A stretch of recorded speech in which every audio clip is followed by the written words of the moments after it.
পরিকল্পিতভাবে আমার বিদ্রোহী প্রার্থীকে স্টাবলিশ করার চেষ্টা করেছে জেলা প্রশাসক অফিস। জেলা প্রশাসক অনেক বেশি দায়ী ছিল। বারবার আমি কমপ্লেন করেছি, বারবার আমি বলেছি আমার নির্বাচন যদি হয় আমার অপোনেন্ট হবে জামাতের প্রার্থী।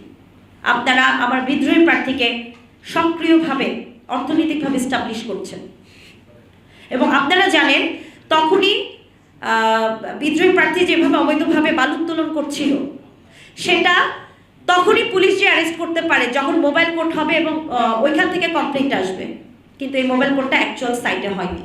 পরিকল্পিতভাবে আমার বিদ্রোহী প্রার্থীকে স্টাবলিশ করার চেষ্টা করেছে জেলা প্রশাসক অফিস এবং জেলা প্রশাসক নিজে। আমি অবশ্যই অপসারণ চাই। কারণ কেন চাই ভাই আমি বলি, ইলেকশন পরবর্তীতে আমার কাছে এখানে বেশ কিছু প্রমাণাদি আছে যেখানে পুলিং এজেন্টদের সাইন নাই, সিগনেচার নাই, প্রিসাইডিং অফিসারের সিল নাই।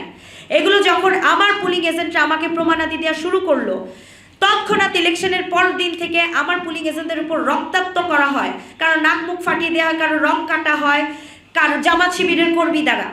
এবং এদের বিরুদ্ধে আমি যে আইনি ব্যবস্থা নিব, আমার তো প্রশাসনিকভাবে আমার সহযোগিতা দরকার। কিভাবে নিব আমি?